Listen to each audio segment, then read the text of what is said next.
Last February, I went to Singapore. And while I was in Singapore, taxis were my main mode of transportation. So one time, three friends and I got into a taxi, and the taxi driver asked us where we were from. So we told him that we were from America. And he said, "Oh, then you know Christopher Columbus." And we were like, "Sure, we know Christopher Columbus." He said, "All the textbooks say Christopher Columbus a great man. He not a great man. He just lucky. He lost his way." My friend asked him where he was from, and if he was born in Singapore. He said, "I'm made in Singapore." We said, "Cool, you're born in Singapore." And he said, "No, I'm made in Singapore. Designed in Singapore, produced in Singapore, manufactured in Singapore, have a stamp on my left buttock saying made in Singapore." He spent 5 minutes describing the stamp on his left buttock that said made in Singapore. My friend playing along asked him if the stamp was about this big. He said, "No, that big counterfeit. This big.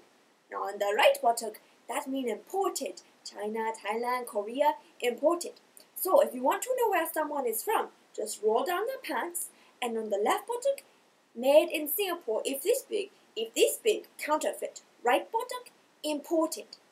Then he started speeding up and making weird screeching noises and going, "Welcome to the car, the crazy taxi driver. I am the fastest taxi driver in Singapore." We got out of the taxi, and honestly, I'm happy to be alive. His driving was a little iffy, but I'm happy it happened because it's a fun story to tell. And my question today is, why do people tell stories? And I think there are two main purposes for storytelling. And the first is for learning, and then the second is for connecting with people. So when you're telling stories or when you're listening to stories, there's a lot of learning going on.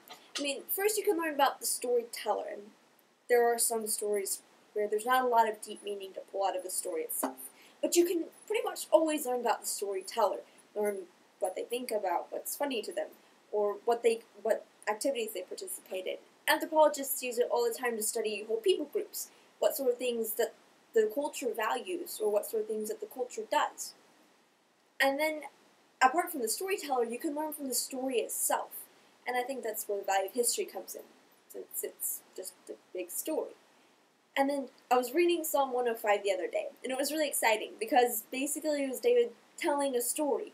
He talks about how God always keeps his covenants, and then he uses the Israelites in Egypt to illustrate that, how God said that the Israelites would be taken captive, and then how God freed them, like he said that he would. And he tells the story of the Israelites in Egypt through this whole song. And it's really exciting because he uses this story to communicate about who God is. And God gives each of us unique stories that we can share with other people that help to relate who he is in a tangible way. And then apart from simply learning, we also use stories to connect with people. And stories are really cool in how they do that because, well, first of all, they show the similarities between people. We relate to one another through stories because the stories themselves fall under the same topics. I mean, if you and I are having a conversation, we can have a conversation about the crazy things that have happened to us because crazy things happen to everyone. And so stories sort of show how our lives aren't that different. And so, I mean, honestly, life would be really boring if everybody were so different that they couldn't understand each other because they couldn't relate. So stories help us understand where our lives are similar. But then life would be really boring if everybody had the same life, obviously. So stories help us understand where we're different also, because nobody has the same life, nobody has the exact same stories. So stories help us see how we're unique, and stories help to give us an identity. So, why do we tell stories? I think that we tell stories, first of all, to teach other people or to learn, and then also to connect with people and to understand where we're similar and where we're different.